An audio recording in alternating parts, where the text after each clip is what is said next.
the importance of recent buildings.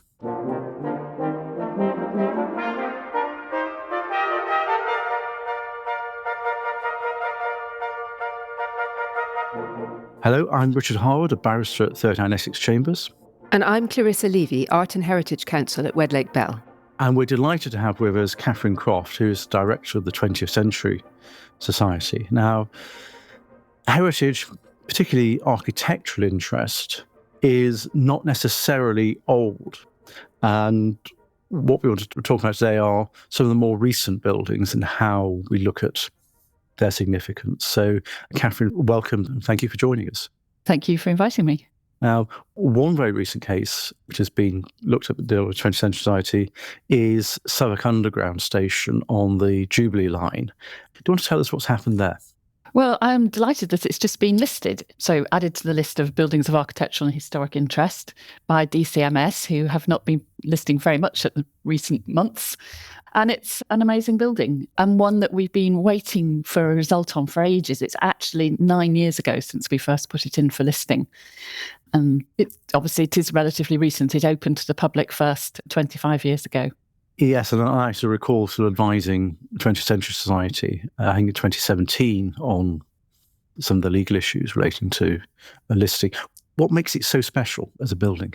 Well, I think the Jubilee Line was really different to the Elisabeth Line, which perhaps we're more aware of at the moment. So, I mean, the Elisabeth Line basically linked up pre-existing stations under London and existing ones outside the centre as well. And they had the same architects, Grimshaw's, doing all the work consistently throughout. And I think they did a great job. It got the Sterling Prize last year. But with the Jubilee Line, it was a totally different approach. So London Transport brought in a British-Italian architect, Roland Paolotti, who had been doing a new transport network in Hong Kong. And they asked him to commission the new stations, and he went to a different architect for every one. So they're all kind of a separate bespoke solution. And I think a lot of them are fabulous and really good one-off bits of design and very well received at the time.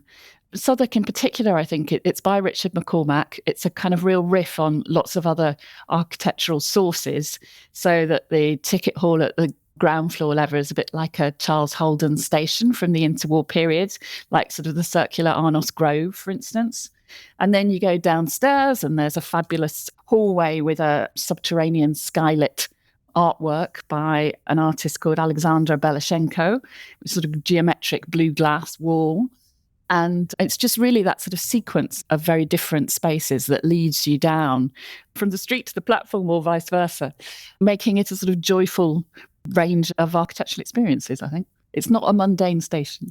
Now, I think it illustrates the quality that comes in for a lot of contemporary architecture, but the listing of buildings is of buildings of special architectural or historic interest, and it creates a presumption in favour of retaining them. So, which is obviously important for retaining them, but also a constraint on time moving on and getting rid of them. Yeah. So how do we decide what recent architecture deserves that status? I think essentially in similar ways to how one would decide for architecture of any period, you kind of compare the building with other works by the same architect, with other buildings of the same type. You might consider whether it had won prizes originally. You'd think about the quality of the materials and the design detailing. You'd wonder whether it was innovative, whether it was sort of first of its kind in terms of the brief or some technological solution. And you might think about how much it influenced the architecture that came after it. I think one's always very aware with more recent architecture that you're at a particular set point in the sort of cycle of fashion taste, that buildings are often lauded when they're first completed, and then nothing so unfashionable as yesterday's fashions, and then they kind of get rediscovered and reappreciated. So I think it's often particularly difficult to be objective about things that are sort of 25 to 30 years old in terms of architecture. Architecture cycles run slightly different to fashions, for instance. At that point about how much a building is going to influence what comes after, is there a stage in the very early life of a building when you just can't know that, and therefore you just don't really know, it might just be too soon to know how important it is? Well, you definitely can't judge influence until it's had a bit of time to hang around and do some influencing, can you? So by definition, yes. Yeah. But yes, I think you're right that just in terms of being able to step back and have that objectivity, it's harder. But I think, with the kind of cycle of redevelopment going so fast, increasingly fast, I think that if we aren't trying to make decisions within a fairly tight time frame, we're going to lose a lot of really good buildings. And I think it's absolutely appropriate that the criteria are much tighter for more modern buildings, that we're on the whole we're basically only listing buildings under 30 years old if they are of grade 1 and 2 star, which is very much a very tiny percentage of the overall cohort of listed buildings. Yes, is that a warning in government policy that is less than 30 years normally won't list because yet to stand the test of time, which sounds like it's having gone through the cycle of potentially being fashionable, be unfashionable, and then once you're through that, do people actually do sort of rate it and consider it significant? Yes, I think you're right. I think that probably is meant to be both in terms of sort of cycles of aesthetic taste, as well as has it shown that it doesn't leak and it's not ridiculously overheating in the summer. Those practical considerations as well. And we do have situations where buildings which are less than 30 years old, sometimes considerably less than 30 years old, are listed. And one of those high-profile cases is actually a collection of artworks, which is the Desert Quartet in Worthing. And I think we were both involved in getting that listed. Catherine, do you want to take us through it? Well, that was a series of 4 heads, sculptural heads by Elisabeth Frink, so a very prestigious, well-known artist. And they were outside a postmodern shopping centre in Worthing on a colonnade, sort of low colonnade building. And it had been a sort of planning gain benefit that the developer had been asked to provide a really high quality artwork as part of the deal. And he then announced that he wanted to sell them for lots of money, remove them and take them away for auction, and was trying to make this look like a sort of good deed by saying that he was going to put some money into sponsoring a competition for a new artist to do something on top of the colonnade, but at considerably less cost than he was likely to get for his Frinks. And we felt very strongly that they were a fabulous work of art and something that, the people of Worthing deserved to have for a little bit longer than the period that they'd been there so far. So getting them designated as a listed building was a way to make sure that they couldn't be removed and sold, and essentially to stop them having that financial value through disposal.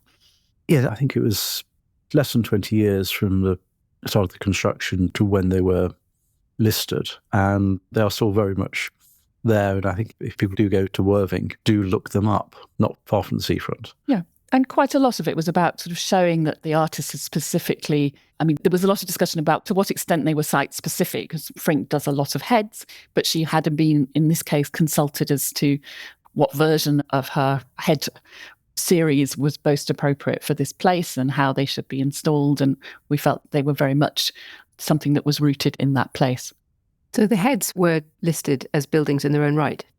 The group of heads on the colonnade were listed as a structure. Interesting.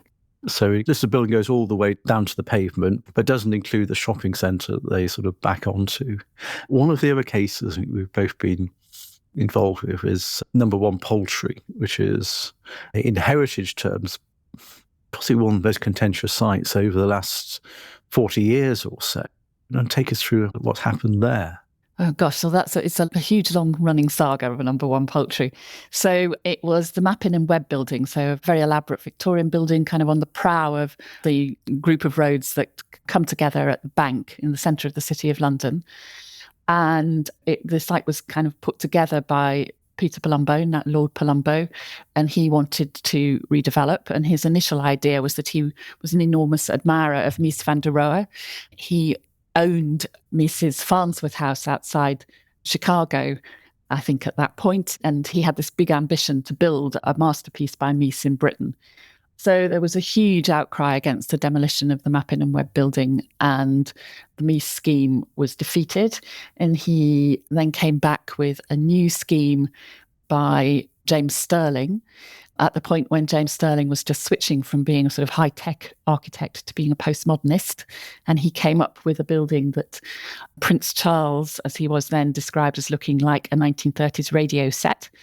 And that went through another planning inquiry and did get consent. I went all the way up to the House of Lords in the Save Britain's Heritage case, which is one of the cases on reasons for government and particularly planning decisions. So it's that size. So 8 listed buildings being lost for this scheme. It all comes full circle then, doesn't it? Yes. We are where we are. We now have a building on that site by James Stirling, and it's a really good one and a really interesting one in terms of development of his career and of postmodernism in Britain. And so when there were proposals to alter it and sort of fill in its colonnades, 20th Century Society felt really strongly that that was a bad idea and that the best way to try and prevent that was by getting it designated as a listed building.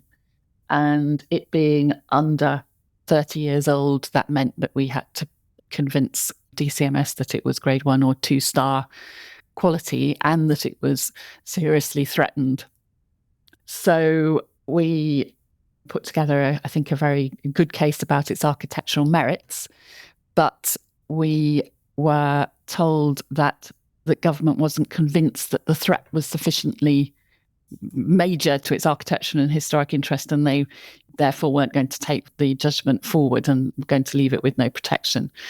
And Richard, you very cleverly argued that once they'd done the work, the minister had a duty to list, and that's the crux of it. Yes, so if the minister considers that the building is of special interest, then the minister has a duty to list. So simply say it is of special interest, but I don't think it's under threat, isn't a justification for not listing. Now, it may well be that you prioritise looking at the buildings which are under threat, but once that view is taken that it's of special interest, then it has to be listed. And the principles of selection, which is the main government guidance on this, were changed a couple of years after number One Poultry to drop the under threat bit. So you're looking at quality. It's all the question of the more recent buildings, how you judge where it's a special interest. But One Poultry has gone from being a site with lots of listed buildings which were being lost contentiously to the replacement now, some 30 or so years later, becoming a listed building. Yeah, and one whose new owner is incredibly proud of its architectural lineage and is doing a conservation management plan and absolutely celebrating it as a major work of post-war, postmodern British architecture. Yeah, I think looking like 1930s radio set actually is part of the attraction of it. Has a fabulous roof garden as well. Definitely recommend that. Yeah. Now, we've been discussing a sense of one-off cases, particularly where there's been an issue that's arisen. Now, there are a lot of buildings which are constructed, potentially a lot of interest. How should we be trying to identify what recent buildings need this sort of protection and deserve the status? I mean, ideally, I think that there should be a rolling programme of research and analysis of buildings that are turning 30 years old. And that's something that 20th Century Society definitely would love to see happen. And we've been trying to persuade Historic England that that's something that they should put some resources into it. We've tried to kind of kickstart that by our coming of age programme. So we started last year and we're about to announce our list for 2025. And what we're doing is picking 10 buildings each year, not necessarily the ones that we're going to say were absolutely the 10 best buildings of that year, but ones that I think tell a kind of interesting range of stories and really demonstrate the kind of new directions perhaps that architecture was going on in each year.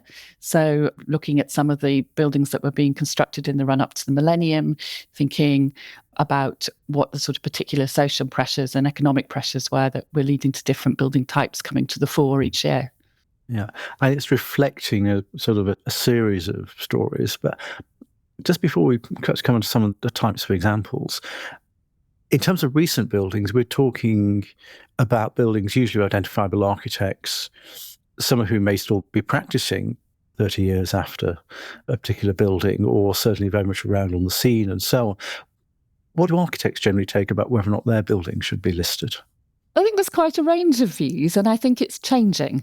I think architects are getting much keener on having their buildings listed and really are beginning to see it as that kind of crowning endorsement of their career. And I think that there were some architects, particularly people who were totally part of the kind of modern movement where you were responding to a specific brief and you were addressing a particular series of problems, and that maybe you might feel that if the nature of the problem changes, then the building has no validity and it should change to reflect that. And yeah, perhaps the classic example of an architect who didn't want their building listed was Cedric Price. So Cedric Price was very much a kind of innovator.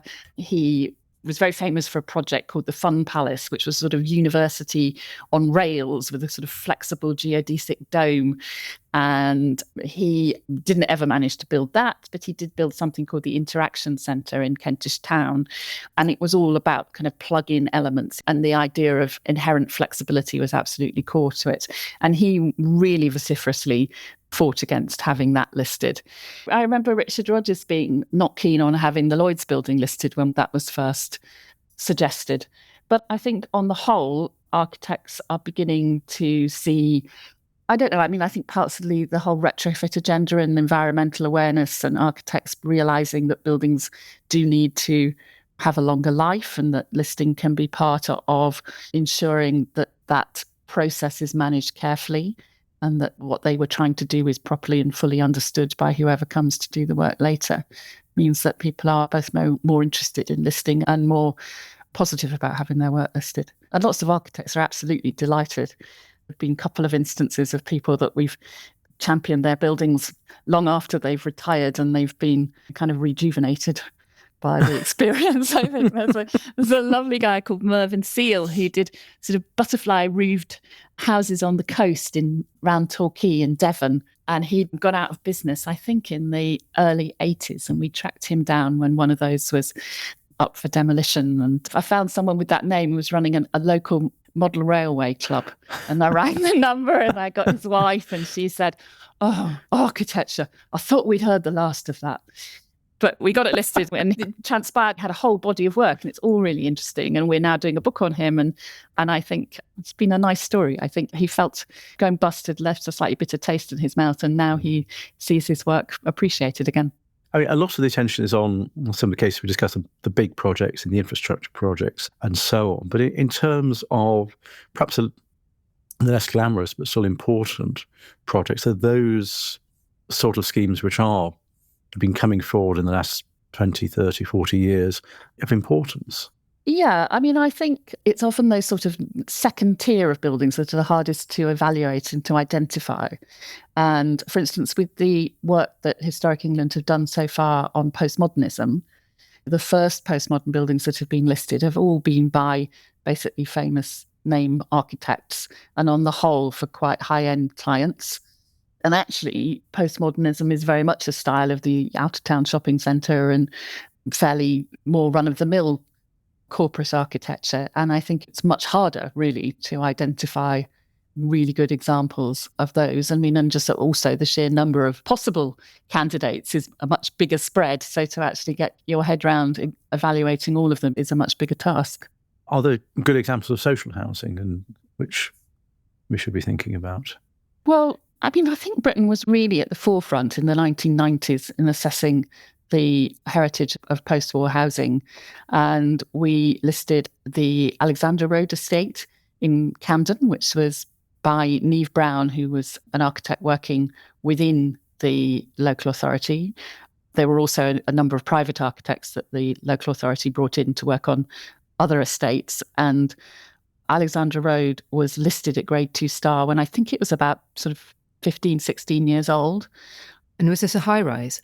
No, it was not a high rise. It was the point when, after Rainham Point, the tower block that had progressive collapse and was kind of the Grenville Tower tragedy of its day, I suppose, that made British architecture turn away from doing system building large concrete slabs in towers to doing something very different. So it's low rise, high density, but in concrete. So that was listed, and a few other housing estates of the 70s are listed, including Lillington Gardens estate between Vauxhall and Victoria. But the kind of next generation haven't been listed at all. There's a really good set of public housing estates that were done under the leadership of Ted Hollenby, who was the chief architect in Lambeth. And none of those are listed, and quite a lot of those have been threatened recently and have very passionate groups of local residents who we've been trying to work with to make the case for listing, but none of those are yet listed. We were talking actually earlier today about an estate, a 20th century estate by Peter Barber, who is very much one of the top social housing architects still practicing today. One of his earliest estates, called Donnybrook in Tower Hamlets, we're really concerned about because there are proposals to put UVPC windows in throughout without listing to protect it. It's just our powers of persuasion that may or may not make that survive until it gets to be 30 years old. Now, one question issues has arisen, that's about generally on post-war buildings, is in terms of where they should be listed, one factor has been how far they've met the design brief, to the extent of are they seen to have sort of functioned well? And that came up in a case involving the Pimlico School a few years ago. What do you think is the strength of that sort of factor in deciding whether or not more recent buildings are of special interest? I think it's reasonable that if something definitely didn't actually function properly from the very moment it was completed, then that means it was sort of architecturally flawed, and it's hard to argue that it was a successful piece of architectural work. But I think very often it's quite hard to pin down what the early history of a building might be. And that in principle, I think you ought to be assessing that there are two stages to the process, aren't there? There's a designation process, is a building of architectural or historic interest, and then there's the process of a listed building consent, which is about weighing up the social and economic arguments against the heritage arguments. And I think to keep those two sides of the discussion separate is really good. We had a really funny one with when we were trying to get Robin Hood Gardens by the Smithsons listed in the East End. It was said that had just never functioned properly. And one of the pieces of evidence that was put forward by the people trying to argue not to list was that there was graffiti over it, including this kind of big bow and arrow piece of graffiti. And I was like, actually, I think that's kind of really quite affectionate and cool. It's Robin Hood's bow. I don't think that's evidence that this place never worked from the start. It was ridiculous. Yeah, I thought we put that forward as a sign of the success of it. Yeah. But no, that was quite a dramatic piece of ground scraper, two slabs of buildings around Central. And I think, is it one of them's demolished and one still? They're both gone now, actually. The second half has just gone, but a large chunk was taken by the V&A to the Venice Biennale, and there's now a large piece of it in the V&A storehouse at Stratford. So I guess that's kind of endorsement of the fact that it wasn't just us that thought it was architecturally significant. But really sad, because it was actually a really thriving community by the time it was demolished. Yeah. I just want to ask finally, what recent building you think is most deserving of recognition but has not yet had it? From our most recent risk list, I'd probably say the National Centre for Popular Music from 1999, not quite a 21st century building. That was by Branson Coates. So it was a lottery project. It was built as a centre for popular music in Sheffield. And its business plan, I think, never properly stuck up. And it didn't last very long as that. But it then became the student union for the university and has, by all accounts, been pretty successful at that, but currently empty. It's extraordinary. It looks like sort of almost like four little, I don't know, kettles or something all together in a cluster. Sport on ice. Yeah, curling things. Yeah, exactly. So really sculptural, really lovely materials. And yeah, so that would be on my list. The South Bank Centre, it's absolutely ridiculous that the South Bank Centre, so the Queen Elizabeth Hall and the Hayward Gallery, not listed, got a certificate of immunity from listing. We've been trying to get that listed for over 20 years. Internationally. Yeah, I mean, it's not simply the specialist immunity bodies like Century Society, Historic England have been trying to get it listed for 20 or so years. I think it's 5 recommendations they've made to the minister to list it, and ministers have always been turning it down. Yeah. Back in 2012, we put British brutalism on the World Monument Fund at-risk list, and we had 3 examples, which were the South Bank Centre, which remains unlisted, Preston Bus Station, which is now listed and restored and doing really well, and Birmingham Central Library, which was sadly demolished. And they were all 3 examples where Historic England had recommended listing and the department had overturned. And we felt for absolutely no good reason. And what's a certificate of immunity? What does that mean? It's basically a guarantee that your building won't be listed for the next 5 years. So it's something that if you're a landowner or a developer, it's quite sensible to apply for, to give yourself that window of opportunity so that it's worth investing in developing proposals. I mean, I think that it's a good idea to have that clarity, but there shouldn't be one for the South Bank Centre. And every time that they last for 5 years on the basis that 5 years on, particularly on very recent buildings, opinions may have shifted, new evidence may have come to light. And at that point, they should be given a really thorough reappraisal and not just kind of rubber stamped for a second time round. But I think my absolute top of the list for things that aren't listed and should be would be a set of cooling towers. So we've been campaigning to see that happen for the last couple of years.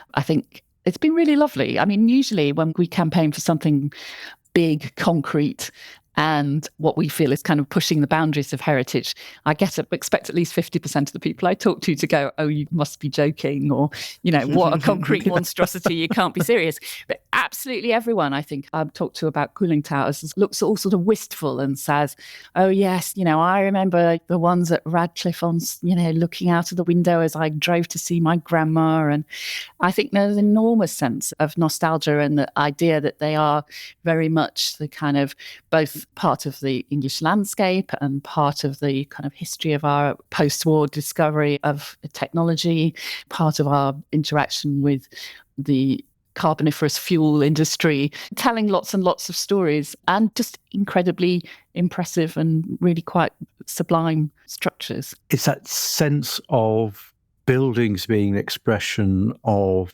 how we live and how we lived and helping form our lives and our memories. And one essence of how you keeping buildings is the part it plays within that. And that is not just the Normans, it's not just the Georgians, it's not just the Victorians.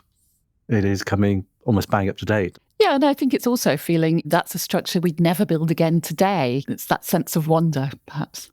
Catherine, thank you so much for coming on and conveying that sense of wonder. Thank you. Thank you for listening to the Art and Heritage Law Contested Heritage. Please do follow or subscribe on Apple or Spotify podcasts to enjoy more shows. We have a new podcast out every fortnight. If you're able, please take the time to rate us and put down a review. The show is also on the 39 Essex Chambers website, along with podcast series on topics such as artificial intelligence, climate change and planning.